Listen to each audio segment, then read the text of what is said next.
teman-teman, saya Randy Adha, Sekilas IT. Dan video kali ini saya kedatangan PC terhebat. Dan ini adalah salah satu komputer terkenceng yang pernah saya coba untuk saat ini ya. Wis, keren banget kan? Kalian juga udah lihat di sini PC-nya udah ada monitornya, udah ada PC-nya, jadi udah satu paket gitu, full set gitu. Kita tinggal pakai aja. Tentunya di sini bakalan menggunakan PGA-nya dari RTX 30 series. Wah, mantap kan? Kalian juga udah lihat di sini ada logo Aorus. Kalau kalian PC antusias pasti udah kenal dengan brand yang satu ini. Apalagi logo manuk seperti ini pasti udah tahu ya. Harga-harganya tuh nggak murah gitu. Tapi build quality-nya atau durability-nya cukup terjamin juga. Nah, teman-teman, sebelum kita lanjut ke pengujian PC mewah ini, saya pengen kenalin dulu nih PGA card yang dipakai di PC Aorus ini. Di sini menggunakan dari Nvidia GeForce Gigabyte RTX 3080 Gaming OC. Yang dimana si RTX 30 series ini sudah menggunakan arsitektur terbaru, yakni Ampere. Nah, arsitektur Ampere ini tuh sudah punya teknologi yang terbaru, mulai dari RT Core-nya generasi 2 dan Tensor Core-nya udah generasi 3, sehingga throughput-nya bisa mencapai 2 kali lebih kencang dibandingkan RTX seri 20 yang sebelumnya. Nah, maka dari itu, kalau misalnya kita main game yang support dengan ray tracing, performanya atau kemampuan untuk merender si game tersebut tuh ini jauh lebih baik lagi dibandingkan si seri RTX 20 yang sebelumnya. Nanti kita bakalan coba juga bagaimana kehebatan si RTX 3080 di game yang support dengan ray tracing. Nah, untuk spek singkat dari Gigabyte RTX 3080 Gaming OC ini memiliki 1800 MHz core clock-nya, jadi lebih tinggi dibandingkan Founder Edition-nya, ya sedikit aja. Lalu CUDA core-nya ini lebih tinggi, apalagi ya ini hampir 2 kali lipat dibandingkan RTX 2080 Ti yang kemarin. CUDA core-nya mencapai 8704 untuk si 3080. Lalu memory size-nya 10 GB GDDR6X dan memory bus-nya 320 bit. Dan tentunya ini udah support PCIe Gen 4x16. Nah, untuk outputnya sudah support DisplayPort 1.4 dan HDMI 2.1 yang punya data transfer 48 GB per second, termasuk paling cepat untuk saat ini. PGA ini memerlukan 2x8 pin power dan direkomendasikan menggunakan power supply 750 watt. Nah, untuk sistem pendinginnya, Gigabyte menamakan dia ini WindForce 3 kali. Jadi memiliki fitur blade yang unik dengan arah putaran saling menghempaskan. Maka 7 pipa yang langsung bersentuhan dengan chip GPU-nya, ini bakalan cepat membuang panas keluar. Nah, makanya dari itu, Gigabyte sangat yakin sekali dengan desain yang dihadirkan seperti ini tuh bakalan membuat si PGA card ini tetap awet atau panjang umur. Sehingga si Gigabyte memberikan garansi tidak hanya 3 tahun, tapi sampai 4 tahun. Wah, luar biasa sekali kan. Biasanya PGA card tuh 2 tahun, 3 tahun, tapi untuk si Gigabyte ini memberikan garansinya selama 4 tahun. Mantap.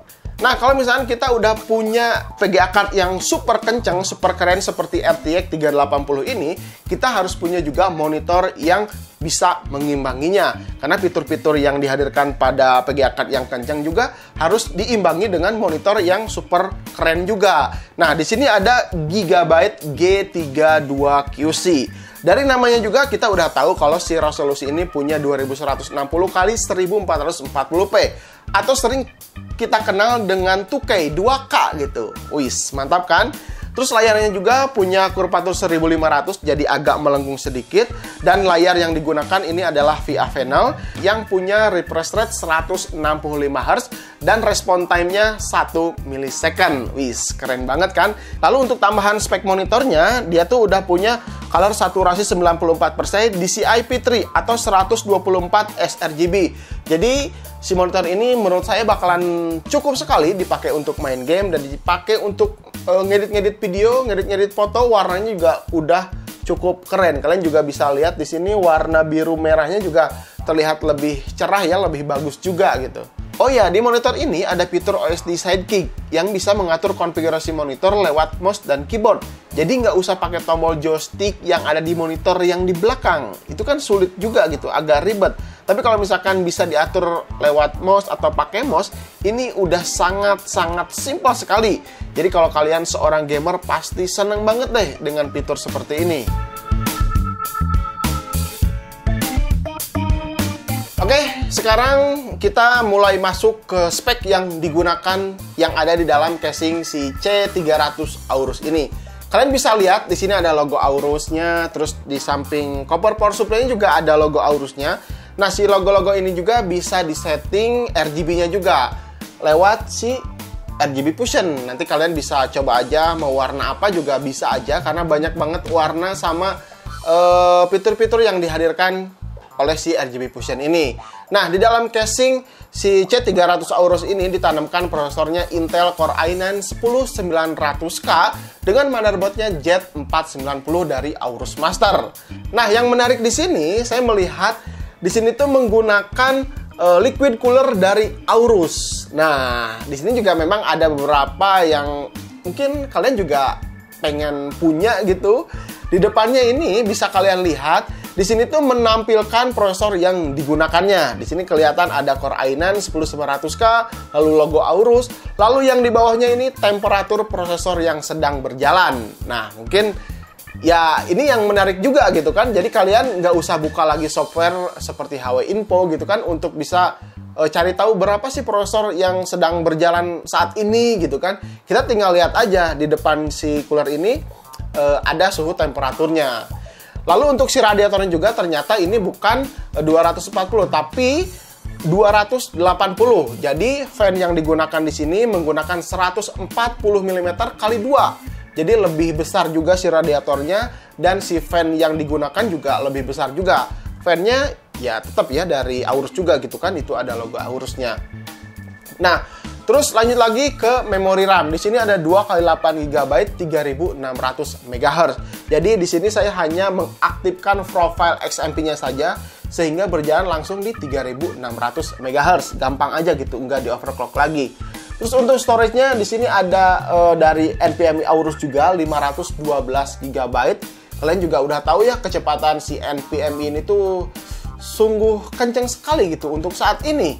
Jadi untuk dipakai booting, loading game, terus copy file besar gitu. Ketika menggunakan si NVMe, speednya udah sangat kencang sekali.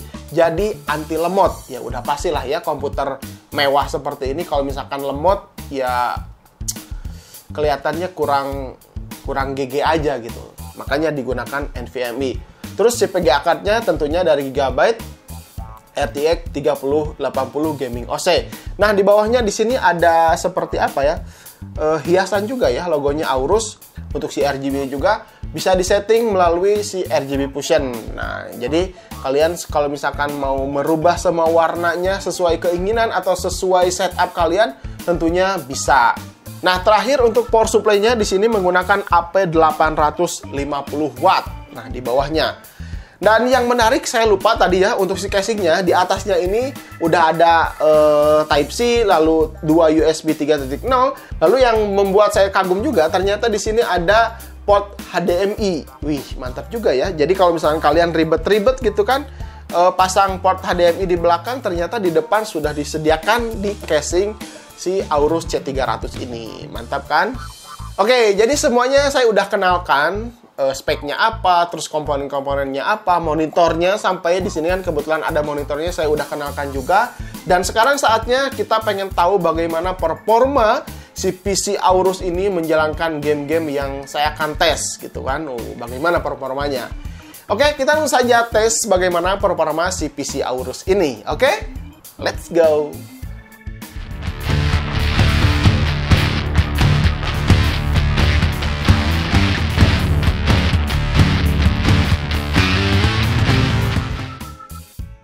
Oke, di pengujian ini saya menjalankan prosesornya default ya, tanpa overclock. Dan memori RAM-nya hanya mengaktifkan XMP saja yang berjalan di 3600 MHz. Oke, sebagai pemanasan kita tes dulu Cinebench R15 dengan skor multi mendapatkan 2548 CB dan single core-nya mendapatkan 206 CB dengan OpenGL-nya 205,41 fps. Lalu di Cinebench R20 mendapatkan skor multi 6179 CB dan singlenya 495 CB. Lanjut di pengujian benchmark sintetik, di Firestrike mendapatkan all score-nya 30.103 skor yang cukup tinggi sekali ya untuk Fire Strike. Dengan update terbaru di sini ada estimasi perkiraan beberapa game, termasuk ada Red Redemption 2 ketika di resolusi 1440p mendapatkan average-nya 65 plus fps ya, kalian bisa lihat di sini. Lanjut di pengujian Fire Strike Extreme mendapatkan all score 18.670. Lalu ketika di Time Spy mendapatkan skornya 16.948, sedangkan di Time Spy Extreme mendapatkan 8.432. Nah, untuk temperatur rata-rata prosesor di sini hanya menyentuh sekitar 77 derajat Celcius dan untuk PGA card-nya di 73 derajat Celcius. Ini cukup adem ya jika seperti ini. Walaupun pengujian ini dilakukan di ruangan tanpa AC, ya cukup gerah juga. Kalau misalkan di ruangan AC mungkin bakalan lebih adem lagi. Dan yang terakhir di pengujian sintetisnya ada Port Royal. Di sini mendapatkan 11.448. Ini skor yang fantastik sekali untuk menjalankan game dengan ray tracingnya on. Jadi kan pengujian Port Royal ini untuk menguji ray tracingnya seberapa hebat. Dan PC ini benar-benar skor paling tinggi yang pernah saya coba untuk saat ini. Oke, kita langsung saja ke pengujian gaming ya. Pertama di sini seperti biasa ada PUBG Steam. Di sini saya langsung resolusi 1440p aja settingan ultra karena speknya udah sangat tangguh untuk melibas 1080p. Masih di pengujian mode training, kita lihat temperatur prosesor sangat adem sekali, rata-rata di 55 derajat Celcius saja gitu. Dengan persentase hanya 20-30% seperti ini. Kalian bisa lihat di pojok kiri ya. Lalu untuk si RTX 3080-nya, performanya rata-rata berada di 95% dengan suhu 74 derajat Celcius. FPS-nya cukup tinggi, rata-rata 200 FPS-an. Nah, lalu saya naikkan lagi ke resolusi 4K ini. FPS-nya masih di atas 120, 150 bahkan ya. Jadi menurut saya ini sangat tepat sekali jika disandingkan dengan monitor Gigabyte G32QC ini yang punya refresh rate 165 Hz. Ketika saya main game di PUBG ya di monitor ini terasa sangat nikmat sekali gitu. Wih, mantap banget, tidak ada lag, tidak ada patah-patah. Cukup halus lah, kalian bisa perhatikan ketika saya main game ini di layar tuh terlihat lebih enak aja dipandang gitu. Bagaimana menurut kalian? Mantap kan? Nah, game keduanya ada The Witcher 3. Masih sama ya di resolusi 1440p dengan presetnya ultra, mendapatkan rata-rata 120 fps. Ketika di dalam misi awal, kalian juga bisa perhatikan di kiri bawah saya cantumkan wattmeter ketika menjalankan game ini. Berapa watt yang dihasilkan PC-nya saja ya. Kalian bisa perhatikan saja. Lalu di sini saya coba langsung naikkan resolusinya ke 4K. Memang berat juga sih game ini ya di resolusi 4K. Hanya mendapatkan rata-rata di 88 fps. Tapi menurut saya ini masih playable sekali di resolusi 4K karena masih di atas 60 fps. Jadi masih terasa enak lah seperti ini.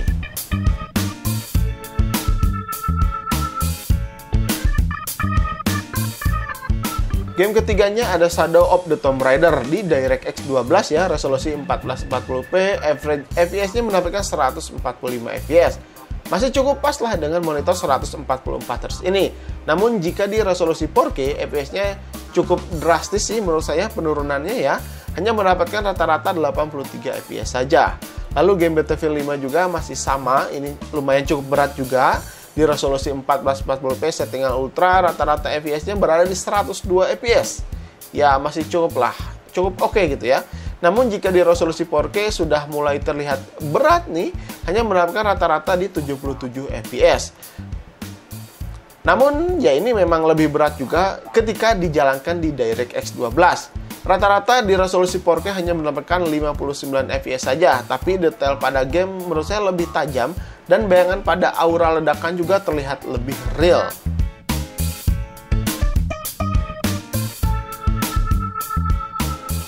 Nah, sekarang tes di game Control. Ini game yang saya suka juga gitu.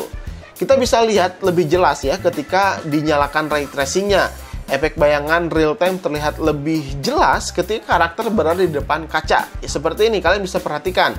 Di depan kaca ini terlihat bayangan nyata si karakternya seperti real time gitu. Sedangkan jika ray tracing-nya off, maka bayangan tersebut tidak terlihat. Malahan ya nggak ada sama sekali gitu. Inilah teknologi ray tracing yang membuat game terasa lebih real.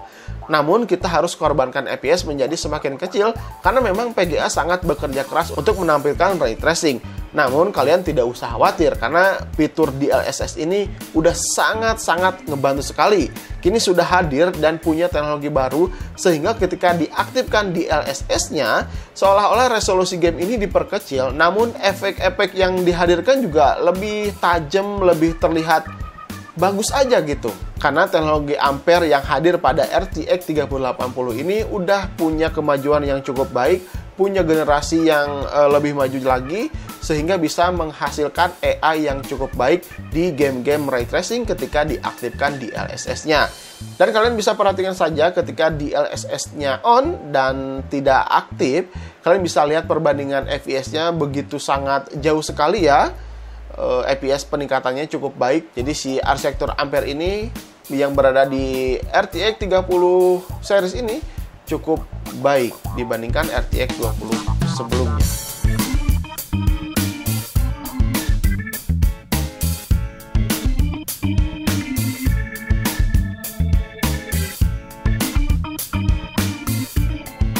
Oke teman-teman, bagaimana menurut kalian tentang performa PC si Aorus yang super mewah ini gitu ya? Menurut saya sih ini super mewah ya, karena memang beneran sekali ini adalah PC terkencang yang pernah saya coba. Oke, bagaimana menurut kalian tentang harga yang dihadirkan? Ini perkiraan saya aja kan, harganya perkiraan gitu sekitar tadi saya udah sebutkan. Nah, menurut saya pribadi PC dengan spek seperti ini lalu monitornya seperti ini bakalan cocok digunakan untuk gamer, streamer yang suka live streaming, ini udah sangat cocok sekali. Dan kalian juga yang ingin PC-nya nggak ada masalah gitu, tinggal pakai aja, pijit matiin, terus mainin gitu kan. PC ini juga sangat kuat sekali karena punya garansi yang cukup panjang juga. Terus durability yang dihadirkan oleh Gigabyte sama Aorus juga udah bener-bener kita tahu ya, bakalan terjamin sekali untuk komponen-komponennya, bakalan awet gitu. Sebentar teman-teman, ada hadiah menarik dari Aorus buat 5 orang yang beruntung. Jika kalian bisa menjawab pertanyaan dari saya dan mengikuti syaratnya. Pertanyaannya, arsitektur apa yang digunakan pada Nvidia GeForce Gigabyte RTX 3080 Gaming OC ini? Simpan jawaban kalian di komentar, jangan lupa sebutkan nama Instagram atau Facebook kalian juga. Lalu share video ini dan follow semua sosmed Aorus dan Sekilas IT. Info lebih lengkap cek deskripsi. Jadi kalau misalkan kalian tertarik dengan PC Aorus ini, kalian boleh cek linknya di deskripsi, nanti saya akan simpan. Dan saya tunggu nih komentar-komentar kalian, bagaimana menurut kalian tentang PC sekeren ini. Apakah worth it dengan harga yang dihadirkan, atau kemahalan, atau bahkan kemurahan? Tinggalkan saja komentar kalian di bawah. Oke, jadi penasaran, saya pengen cepet-cepet baca komentar dari kalian. Oke, mungkin segitu aja teman-teman. Mudah-mudahan video ini bisa bermanfaat untuk kalian. Jangan lupa like dan share video-video dari Sekilas IT. Saya Randy Adha, Sekilas IT. Assalamualaikum warahmatullahi wabarakatuh. Salam teknologi.